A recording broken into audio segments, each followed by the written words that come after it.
IBomma Ravi bail petition కొట్టివేసింది Nampally court. 5 bail పిటిషన్లను కొట్టివేసింది. Bail ఇస్తే దేశం విడిచి వెళ్లిపోతాడని వాదనను పోలీసులు వినిపించారు. పోలీసుల వాదనలను నాంపల్లి కోర్టు ఏకీభవించింది.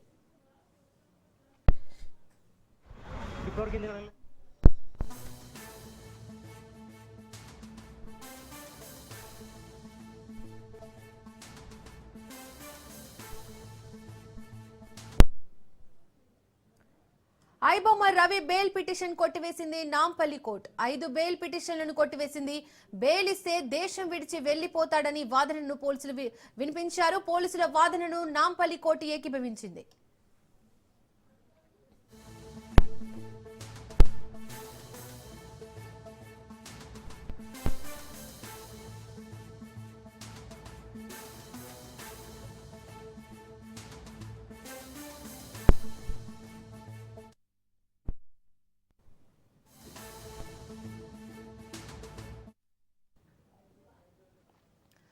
ఐబొమ్మ రవి బెయిల్ పిటిషన్ కొట్టివేసింది నాంపల్లి కోర్టు. 5 బెయిల్ పిటిషన్లను కొట్టివేసింది. బెయిల్ ఇస్తే దేశం విడిచి వెళ్లిపోతాడని వాదనను పోలీసులు వినిపించారు. పోలీసుల వాదనలను నాంపల్లి కోర్టు ఏకీభవించింది.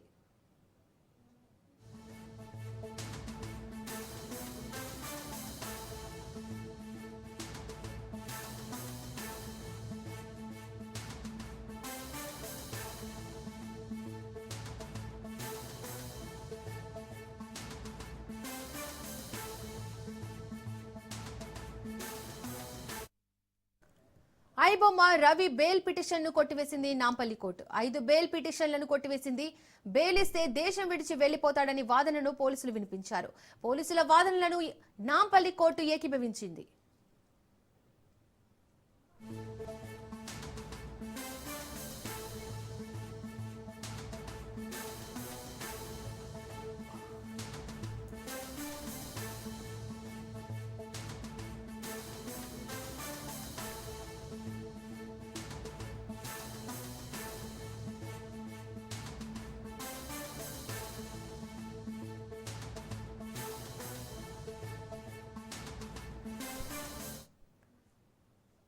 రైట్, ఇదే అంశానికి సంబంధించి మరింత సమాచారాన్ని మా ప్రతినిధి పవన్ అందిస్తారు. పవన్, ఐబొమ్మ రవి బెయిల్ పిటిషన్లను కొట్టివేసింది నాంపల్లి కోర్టు. దీంతో 5 బెయిల్ పిటిషన్లను కొట్టివేసినట్లయింది. ఇక ముందు బెయిల్ వచ్చే అవకాశం ఎంతవరకు ఉంది ఐబొమ్మ రవికి? డీటెయిల్స్ ఏంటి? అయితే ఐబొమ్మ సంబంధించిన కేసులో రవికి నాంపల్లి కోర్టు బెయిల్ పిటిషన్ కూడా కొట్టేసింది. ముఖ్యంగా చూస్తే కేసుకు సంబంధించి ఆ యొక్క బెయిల్ పిటిషన్ వేసుకున్న నేపథ్యంలో అన్ని కేసులకు సంబంధించి కూడా ఈ బెయిల్ పిటిషన్ కూడా కొట్టివేసింది. అయితే 5 కేసుల్లో యొక్క ఐబొమ్మ రవి పైన కేసులు నమోదైన నేపథ్యంలో 5 బెయిల్ పిటిషన్ కూడా వేసిన నేపథ్యంలో పోలీసులు మాత్రం దీనిపైన వాదనలు కూడా కొనసాగించారు. వాదనలు కొనసాగించిన నేపథ్యంలో చూస్తే మాత్రం అతనికి పాస్పోర్ట్ ఉంది, దేశంలో ఇతర సంబంధించి అతను దేశం విడిచి వెళ్లిపోయే అవకాశం ఉంటుందని చెప్పి కూడా పోలీసులు యొక్క వాదనలు వినిపించారు. అంతేకాకుండా ఐబొమ్మ పైరసీకి సంబంధించిన నేపథ్యంలో చాలా కీలకంగా ఐబొమ్మ రవి ఉన్నాడు. అంతేకాకుండా అతనికి సంబంధించి చాలా మంది పేర్లు కూడా వినిపిస్తున్నాయి. కాబట్టి ఆ యొక్క ఐబొమ్మ రవి కేసుకు సంబంధించి బెయిల్ ఇవ్వద్దని చెప్పి కూడా హైకోర్టులో ఇటు పోలీసులు సంబంధించి వాదనలు వినిపించిన నేపథ్యంలో హైకోర్టు పోలీసుల వాదనలతో ఏకీభవించిన నేపథ్యంలో దీనికి సంబంధించి మాత్రము పూర్తిగా 5 కేసుల్లో కూడా ఒక బెయిల్ పిటిషన్ కూడా నాంపల్లి కోర్టు కొట్టివేసిన పరిస్థితి కూడా చూస్తాము. మరోవైపు చూస్తే దీనికి సంబంధించి ఇంకా ఇన్వెస్టిగేషన్ కొనసాగుతుంది. కాబట్టి ఐబొమ్మ రవికి బెయిల్ ఇవ్వద్దని చెప్పి ప్రధానంగా ఇటు పోలీసులు యొక్క వాదనలు వినిపించారు. Right Pawan, thank you.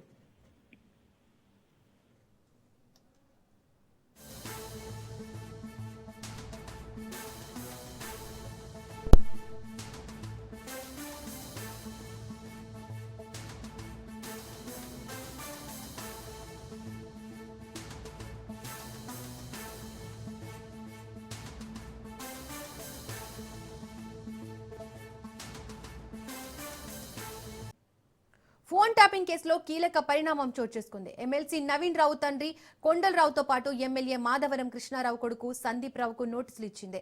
మధ్యాహ్నం 1 గంటకు జూబ్లీహిల్స్ పిఎస్ లో విచారణకు రావాలని ఆదేశించింది.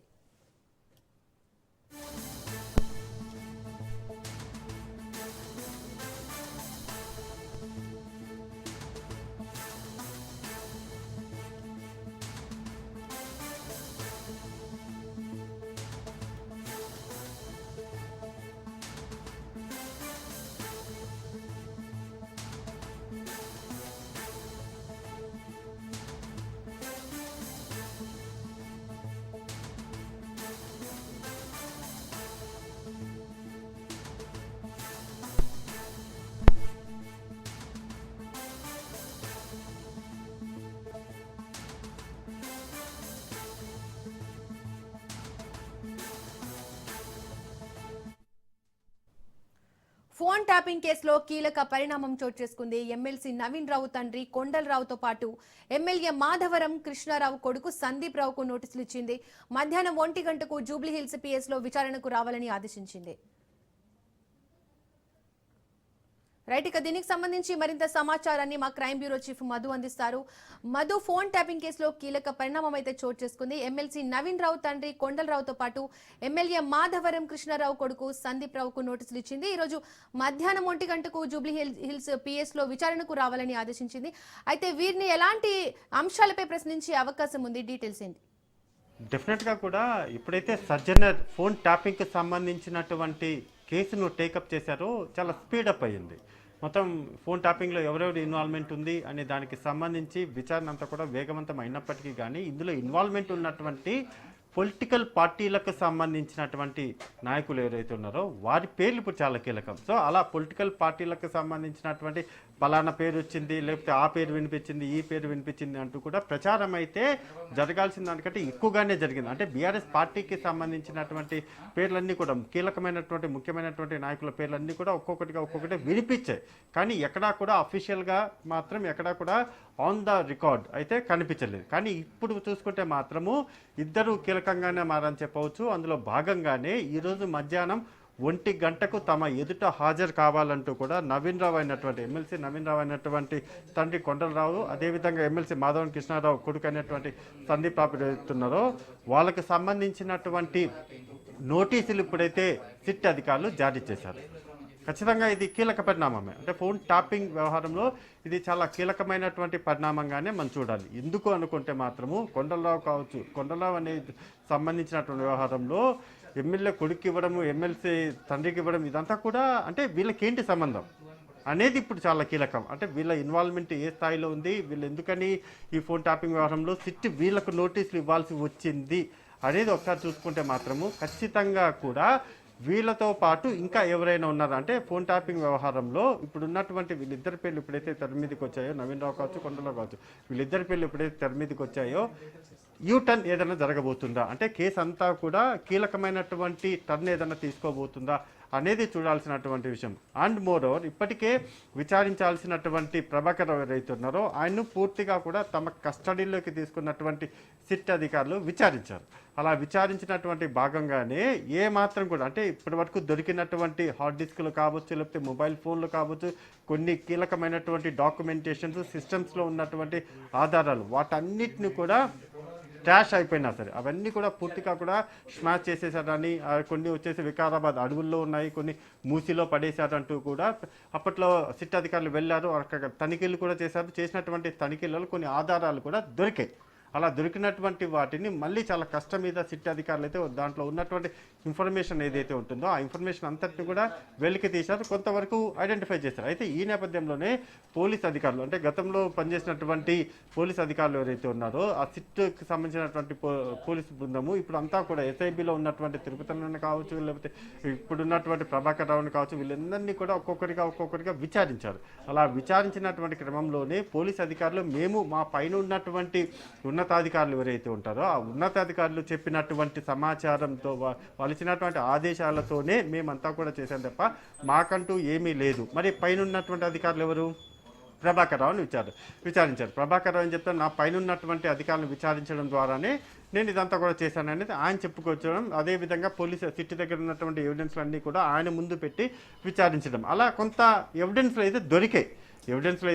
ఫోన్ ట్యాపింగ్కి సంబంధించి మావోయిస్టుల పేరు చెప్పి ఇటువంటి పొలిటికల్ పార్టీలకు సంబంధించినటువంటి నాయకులు ఎవరైతే ఉన్నారో వారిని విచారించడం, వారి ఫోన్లను ట్యాప్ చేయడం అనేది ఏదైతే ఉందో అది ఖచ్చితంగా కూడా చాలా క్రిమినల్ కేసుల వరకు కూడా వెళ్తుంది. సో మావోయిస్టులు నిజంగానే మావోయిస్టుల ఫోన్లను ట్యాప్ చేశారా, లేకపోతే పొలిటికల్ పార్టీలకు సంబంధించినటువంటి నాయకుల ఫోన్లను ట్యాప్ చేశారా అంటే ఇక్కడ నాయకులు అంటే పొలిటికల్ అది కాంగ్రెస్ కావచ్చు, లేకపోతే బీజేపీ పార్టీకి సంబంధించి కావచ్చు, లేకపోతే సొంత పార్టీకి సంబంధించి అప్పట్లో అధికారంలో ఉన్నటువంటి బీఆర్ఎస్ పార్టీకి సంబంధించినటువంటి సొంత పార్టీ నాయకుల ఫోన్ నెంబర్లు కావచ్చు, ఎవరిదైనా సరే మొత్తానికైతే ఫోన్లు ట్యాప్ జరిగాయి అనేటటువంటి విషయాన్ని సిట్ అధికారులు నిర్ధారించడమే కాకుండా నోటీసులు కూడా సర్వ్ చేశారు. వన్స్ ఆ నోటీసులు సర్వ్ ఎప్పుడైతే చేశారో పూర్తిగా కూడా దీనికి సంబంధించినటువంటి వాటిలో ఎవరెవరికి నోటీసులు ఇవ్వాలి అనే దాని మీద కాస్త కొంతకాలం గ్యాప్ అయితే వచ్చింది, అందులో ఎటువంటి డౌట్ లేదు. కొంతకాలం గ్యాప్ అయితే వచ్చింది. వచ్చినటువంటి గ్యాప్ ఏదైతే ఉందో ఆ గ్యాప్ తర్వాత మాత్రము ఒక్కసారిగా సజ్జనర్ ఎంటర్ అవ్వడము, సజ్జనర్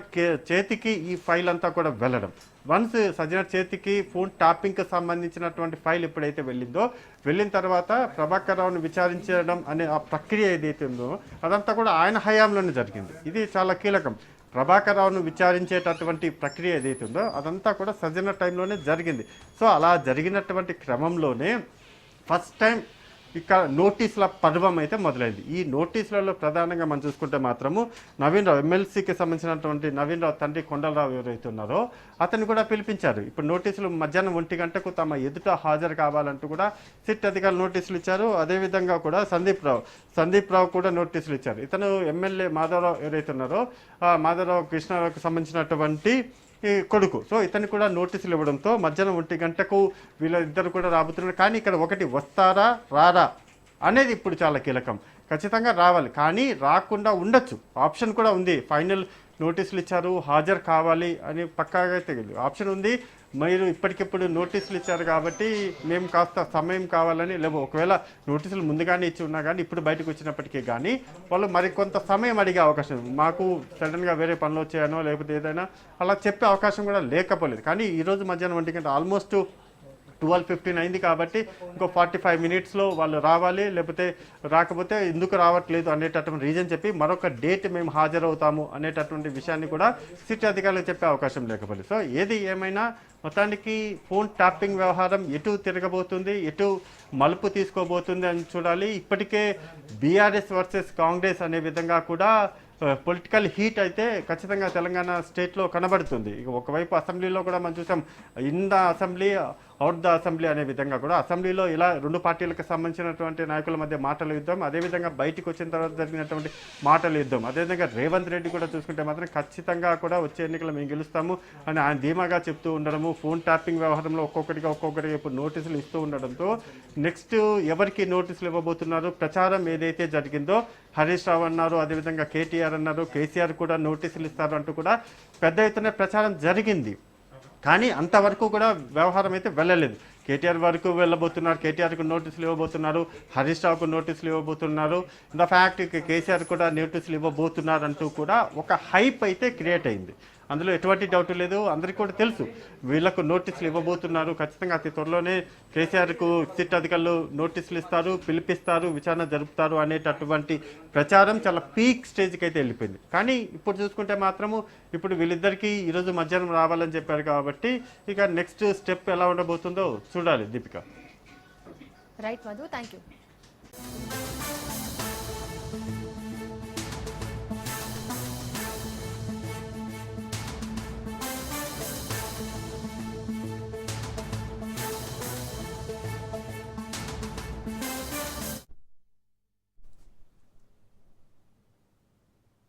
బిఆర్ అంబేద్కర్ కోనసీమ జిల్లా ఇరుసుమండలో ఓఎన్జీసీ గ్యాస్ లీక్ కారణంగా చెలరేగిన మంటలు ఇంకా పూర్తి స్థాయిలో అదుపులోకి రాలేదు. బ్లోట్ ప్రాంతంలో మంటలు ఎగిసిపడుతూనే ఉన్నప్పటికీ వాటి తీవ్రత నిన్నటితో పోలిస్తే కొంతమేర తగ్గినట్టు అధికారులు తెలిపారు. బ్లోఅవుట్ ను పూర్తిగా నియంత్రించేందుకు వారం నుంచి 10 రోజుల సమయం పట్టే అవకాశం ఉందని కలెక్టర్ మహేష్ కుమార్ తెలిపారు. కలెక్టరేట్ లో ఓఎన్జీసీ అధికారులతో కలిసి నిర్వహించిన సమావేశంలో కలెక్టర్ మాట్లాడుతూ పరిస్థితిని నిరంతరం పర్యవేక్షిస్తున్నట్లు చెప్పారు. బ్లోఅవుట్ ను పూర్తిగా నియంత్రించేందుకు ఓఎన్జీసీ సంస్థ అమెరికాకు చెందిన విపత్తుల నివారణ సంస్థతో ఒప్పందం కుదుర్చుకున్నట్లు అధికారులు తెలిపారు. ఆ సంస్థకు చెందిన నిపుణులు 1-2 రోజుల్లో సంఘటనా స్థలానికి చేరుకోనున్నారని చెప్పారు.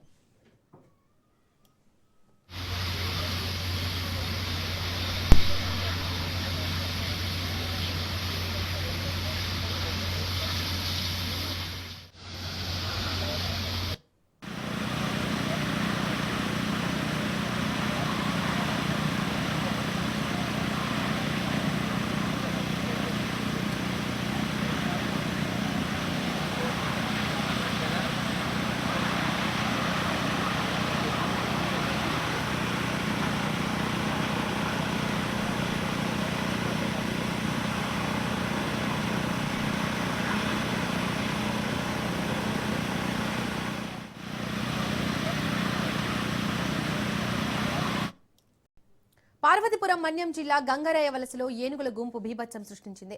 నిల్వ ఉంచిన ధాన్యం బస్తాలపై దాడి చేసి వాటిని పూర్తిగా ధ్వంసం చేశాయి. ఒక్కసారిగా ఊర్లోకి చొచ్చుకు వచ్చిన ఏనుగుల గుంపు ధాన్యం బస్తాలను తొక్కుతూ చెల్లాచెదురుగా పడేసింది. ఈ ఘటనలో రైతు లోకేష్ కు చెందిన ధాన్యం బస్తాలు తీవ్రంగా దెబ్బతిన్నాయి. పంట అమ్మకానికి సిద్ధంగా ఉంచిన ధాన్యం ధ్వంసం కావడంతో లోకేష్ తీవ్ర ఆవేదన వ్యక్తం చేస్తున్నాడు.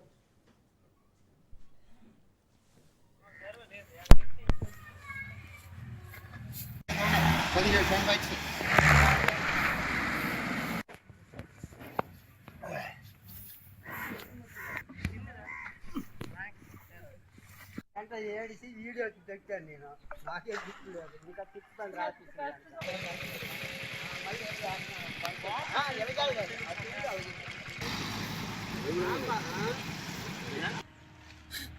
కష్టపడిన పోయింది. మేము ఎలా బతుకుతామో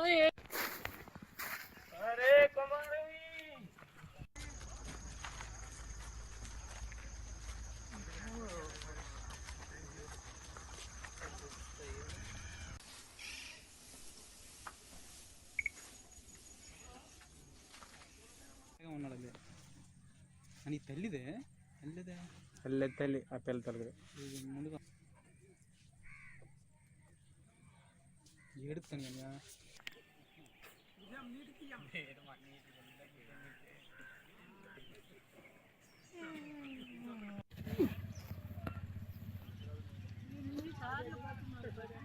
మేము ధాన్యం పండించాము, 80 బస్తాలు పైగా పండించాము. అయితే వాటిని రాత్రి ఏనుగులు వచ్చి ధ్వంసం చేస్తాయి. ఇది అనుకునే మేము రైతులము కష్టపడి అలాగా వీటిని సమకూర్చాము. అయితే ఏమైందంటే రాత్రి వచ్చి నష్టాలు మొత్తం తినేసాయి. మాకు ఇదే పండుగకి అన్నిటికీ మంచైన చెడ్డన్న కుటుంబ సభ్యులందరికీ వీటి మీదే మేము అదే సంవత్సరం అంతా ఆధారపడి ఉన్నాము. మరి దీనికి మీరు ఏ విధంగా ప్రభుత్వం మాకు గుర్తింపుగా తీసుకొస్తారో మాకేటి అర్థం అవ్వట్లేదు. నేనేం మాట్లాడాలో కూడా నాకు తెలియట్లేదు. ఇక్కడ ఈ దాని మీ పరిస్థితి చూసి ఏ విధంగా ప్రభుత్వం న్యాయం చేస్తుంది అనేది మేము కోరుకుంటున్నాం.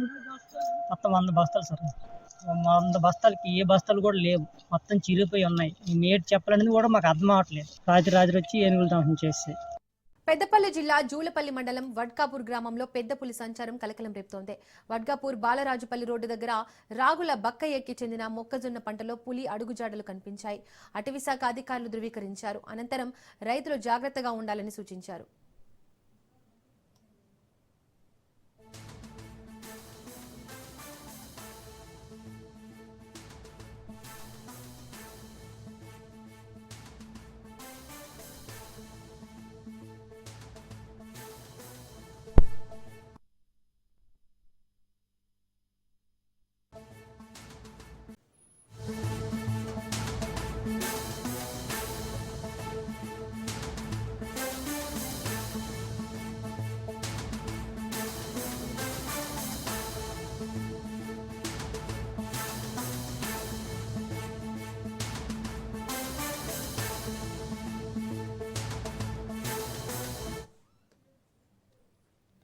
హైదరాబాద్ సరూర్ నగర్ పోలీస్ స్టేషన్ పరిధిలో భారీ దోపిడీ జరిగింది.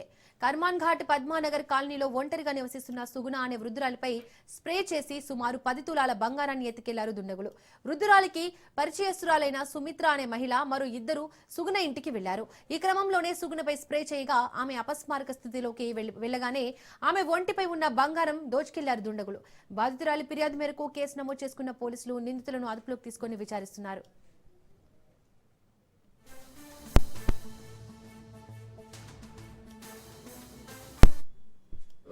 వచ్చింది ఒక ఆమె వచ్చి కూర్చొని ఇక నేను లేచేసరికి స్ప్రే కొట్టింది. కొట్టినాక ఇద్దరు వచ్చారు. వాళ్ళనైతే నేను చూడలేదు. ఇద్దరు వచ్చి పడేసి బ్లాంకెట్ పెద్దది కప్పి మెత్త మూతి మీద పెట్టి నూనె చున్నీ నోట్లో పెట్టిండ్రు. ఇక చంపాలనే ప్రయత్నం చేసిర్రు. స్ప్రే కొట్టిర్రు. 3-4 డబ్బాలు కొట్టిర్రు. ఫస్ట్ ఒకటి అది కొట్టింది సుమిత్ర అనేది. ఎదిరిన దొరికిరాము. ఎంతమంది వచ్చినాము? ముగ్గురు. 2 ఆడలు 1 మగ. ఎంతమంది వచ్చినాము? ముగ్గురు. 2 ఆడోళ్ళు 1 మగ. ఏమన్నారమ్మా ఫస్ట్ రాగానే? ఏమనలే. వాళ్ళ ముఖాలు కూడా నేను చూడలే. ఏమనలే. పడేసిండ్రు, స్ప్రే కొడుతుండ్రు. మరి నాకు డబ్బులు ఇవ్వమని అనలే, నగలు ఇవ్వమని అనలే, ఏదంటలేదు. చంపాలని ప్రయత్నం చేస్తున్నారు. మధ్యలో ఇవన్నీ గుంజుకుండ్రు ఇక పత్తులాలు బంగారం. ఎవరోని గుర్తుపడతావు అందులో? నేనా మీనా నేను సుమిత్రను ఆమె మీకు ఎలా పరిచయం? మాకు ఒక ఆమె ద్వారా 3 years నుంచి ఒక ఆమె ద్వారా ఒక ఆమె ద్వారా ఇంటికి వస్తుండే పోతుండే మంచిగానే ఉంటుండే. అక్క అక్క అంటుండే నన్ను. అంటే కాలనీ ఆమెనా తను? ఇక్కడనే ఉంటది వెనకకు కిరాయికి. 2:30కు వచ్చింది ఒక. హైదరాబాద్ సరూర్ నగర్ పోలీస్ స్టేషన్ పరిధిలో భారీ దోపిడీ జరిగింది. కర్మాన్ ఘాట్ పద్మానగర్ కాలనీలో ఒంటరిగా నివసిస్తున్న సుగుణ అనే వృద్ధురాలిపై స్ప్రే చేసి సుమారు 10 తులాల బంగారాన్ని ఎత్తుకెళ్లారు దుండగులు. ఇదే అంశానికి సంబంధించి మరింత సమాచారాన్ని మా ప్రతినిధి పవన్ అందిస్తారు. పవన్. అయితే కర్మాన్ ఘట్ లో ఒక వృద్ధురాలిపై స్ప్రే దాడి చేసి 10 తులాల బంగారం ఎత్తుకెళ్లారు దుండగులు. అయితే ఈ యొక్క కేసుకు సంబంధించి ముగ్గురిని అదుపులోకి తీసుకున్నారు. కర్మాన్ ఘట్ పద్మారావు నగర్ సంబంధించిన నేపథ్యంలో ఒంటరిగా నివసిస్తున్న మహిళ సుగుణ అనే ఒక 66 సంవత్సరాల వృద్ధురాలిపై స్ప్రే కొట్టి 10 తులాల బంగారాన్ని కూడా ఎత్తుకెళ్లారు. ఈ యొక్క ఘటన మాత్రము మంగళవారం చోటు చేసుకుంది. అయితే ఇందులో చూస్తే మాత్రము ఒక సుమిత్ర అనే మహిళకు మరో ఇద్దరు భార్యాభర్తలైన శివకృష్ణ సుశీలతో కలిసి ఆమె ఇంటికి వెళ్ళింది. అయితే ఈ నేపథ్యంలో ఆమె నడుచుకుంటూ వస్తుండగా ఒక్కసారిగా స్ప్రే కొట్టడంతో ఆమె అపస్మారక స్థితికి వెళ్ళిపోవడంతో 10 తులాల బంగారాన్ని కూడా దుండగులు వెతుకెళ్లారు. అయితే ఇందులో చూస్తే మాత్రము ముగ్గురిని ఈ యొక్క అదుపులోకి తీసుకున్నారు. అదుపులోకి తీసుకొని విచారణ కొనసాగిస్తున్నారు. ఈ యొక్క స్ప్రే కొట్టే నేపథ్యంలో సీసీ ఫుటేజ్ ఆధారంగా దీనికి సంబంధించి ఇటు పోలీసులు కూడా పూర్తిగా ఈ యొక్క ముగ్గురు అదుపులోకి తీసుకొని విచారణ కొనసాగిస్తున్నారు. ఎందుకంటే ఒక వృద్ధురాలిపై ఇట్లా స్ప్రే కొట్టి బంగారాన్ని దొంగలించడము ఇటు పోలీసులు ఈ యొక్క కేసును ఉన్నతాధికారులు చాలా సీరియస్ గా ఉన్న నేపథ్యంలో ప్రత్యేకంగా ఒక టీం ను కూడా ఏర్పాటు చేసి ఒక ముగ్గురిని అదుపులోకి తీసుకున్నట్లుగా తెలుస్తుంది. మొత్తానికి వీరిని అదుపులోకి తీసుకున్న దాని తర్వాత బంగారాన్ని కూడా రికవరీ చేస్తామని చెప్పి మరోవైపు పోలీసులు కూడా చెప్తున్న పరిస్థితి కనిపిస్తుంది. మొత్తానికి ఓవరాల్ గా చూస్తే ఈ ఘటనకు సంబంధించి పూర్తిగా దర్యాప్తు తర్వాత అన్ని వివరాలు చెప్తామని చెప్పి పోలీసులు అంటున్నారు. Right Pawan, thank you.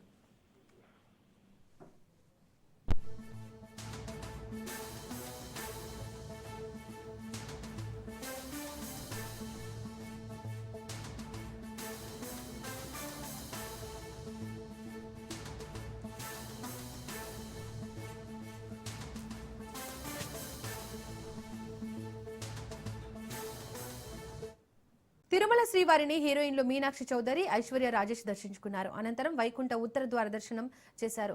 దర్శనానంతరం రంగనాయకుల మండపంలో పండితులు వారికి ఆశీర్వచనం చేసి స్వామివారి తీర్థ ప్రసాదాలను అందజేశారు. తాను నటించిన అనగనగా ఒక మూవీ జనవరి 14న విడుదల కానున్న నేపథ్యంలో శ్రీవారిని దర్శించుకున్నట్లు మీనాక్షి చౌదరి తెలిపారు. నాగ చైతన్యతో ఓ చిత్రంలో నటిస్తున్నట్లు తెలిపారు. వైకుంఠ ద్వార దర్శనాలకు టీటీడీ అద్భుతంగా ఏర్పాట్లు చేసిందని ఐశ్వర్య రాజేష్ అన్నారు. సంక్రాంతికి విడుదలయ్యే అన్ని సినిమాలు విజయం కావాలని కోరారు.